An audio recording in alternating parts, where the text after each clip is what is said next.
ত্রিপুরা রাজ্যে কিছুদিন পরপরই নির্বাচন অনুষ্ঠিত হচ্ছে। পালাকুড়ি বিধানসভা নির্বাচন, উপনির্বাচন, লোকসভা নির্বাচন থেকে শুরু করে ত্রিস্তর পঞ্চায়েত নির্বাচন সংঘটিত হলেও রাজ্যের মধ্যে এডিসি ভিলেজ কাউন্সিল নির্বাচনের নামগন্ধ নেই।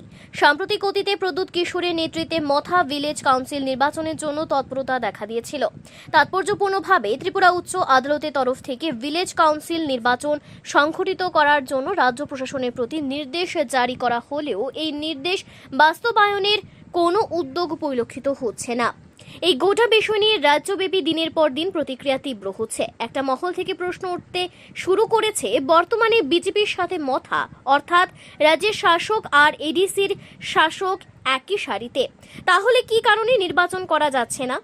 আমরা যদি রাজ্যের একটু রাজনৈতিক পরিমণ্ডল নিয়ে আলোচনা করি তো দাবি করা যায়, শাসক বিজেপি দলের বক্তব্য অনুযায়ী বর্তমান সময়ে ত্রিপুরা রাজ্যে বিরোধী সিপিআইএম কিংবা কংগ্রেস অস্তিত্বহীন, বিশেষ করে জনজাতি এলাকাগুলোর মধ্যে কংগ্রেস সহ বামপন্থীদের অস্তিত্ব শূন্যের কোঠায় বলে প্রায় সময় দাবি ওঠে।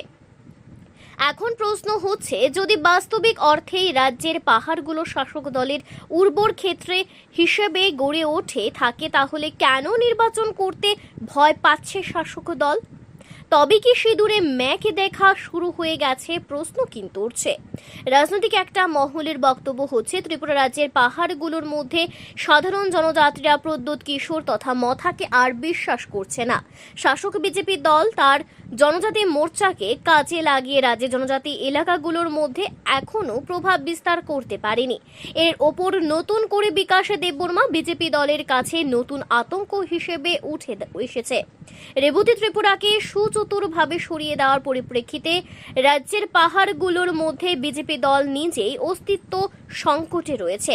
অন্যদিকে সাংগঠনিক শক্তিতে বলিয়ান উপজাতি গণমুক্তি পরিষদ তথা সিপিআইএম ধীরে ধীরে রাজ্যের পাহাড়গুলোর মধ্যে বলিষ্ঠ অবস্থান তৈরি করছে।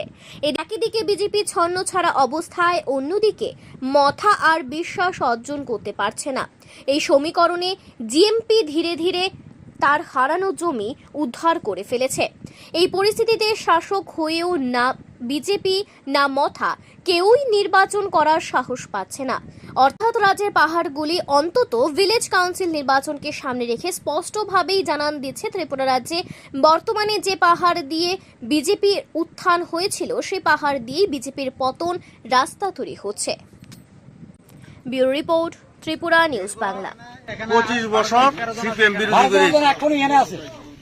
বর্তমানে এই সরকার আনছি, আইনা দেখছি এটা করার মতো যোগ্য নাই, তার লাগে আমি সিপিএম কোন আবার ঢুকছি। এখানে যারা আইছে বর্তমান বিজেপি মেম্বারের ছেলে নেতা কর্মী নেতা কর্মী, আজকে তারা কে লেগে এনাইছে? তারা দেখছে এই দুঃশাসন অত্যাচার। তারা কিন্তু প্রথম শ্রেণীর কর্মী, তারা আমরা বাড়ি বাড়ি গেছে, তারা আমরা বুঝাইছে। কেন্দ্র সরকার যে আছে, যদি রাজ্য সরকার থাকে ডাবল ইঞ্জিনে, আপনারা অনেক কিছু সুবিধা করে দিব। এখন এই রাস্তাঘাটের যে অবস্থা, এখন তারাই বুঝতেছে ভাই কইছিলাম তো ঠিক, ডাবল ইঞ্জিন, এই ডাবল ইঞ্জিনের গাড়ি চলতে চলতে রাস্তা বেহাল হয়ে গেছে। চলো ডাবল ইঞ্জিন পাল্টাইয়া আমরা সিঙ্গেল ইঞ্জিন আইন না, আমরা আবার রাস্তাটা মসৃণ করি। আজকে যাতে সিঙ্গেল ইঞ্জিন আনতাম পারি, তার লাগে আজকে আমরা ডেমনস্ট্রেশন দিয়েছিলাম আর কি। তো আজকে যারা দেশের উন্নয়ন চায় না, যারা গ্রামের উন্নয়ন চায় না, যারা মানুষের উন্নয়ন চায় না, তারা যে বাধা সৃষ্টি করে। আজকে রাস্তাটা দিকে যারা সিপিএম করে, কংগ্রেস করে, তারা আসবো। বিজেপি যারা করে তারা আসতো না। রেগার কাজ আজকে কি যারা সিপিএম কংগ্রেস করে তারাই রেগার কাজ হইব, বিজেপি তারা পাইতো না। আজকে স্কুল আমি দেখি শুধু কংগ্রেস সিপিএম ছেলেমেয়েরা লেখাপড়া করে, বিজেপির ছেলেমেয়েরা করে না, করে তো। তাহলে আজকে সার্বিক যে উন্নয়ন, সার্বিক উন্নয়নে যারা বাধা সৃষ্টি করে, সমষ্টিগত উন্নয়নে যারা বাধা সৃষ্টি করে, তারা কি দেশের আদৌ ভালো চায়, মঙ্গল চায়? আমি ব্যক্তিগতভাবে মনে করি যে তারা দেশে ভালো এবং মঙ্গল চায় না। যদি তারা ভালো এবং মঙ্গল চাইতো, তারাও আমরা সাথে অ্যাডজাস্ট হইয়া কোথাও ঠিক আছে, আমরা উন্নয়ন চাই, আমরা ভালো একটা পরিবেশ চাই, আমাদের ছেলেমেয়েগুলা শিক্ষা দীক্ষা ভালো দিকে অগ্রসর হোক, এটাও আমরা চাই।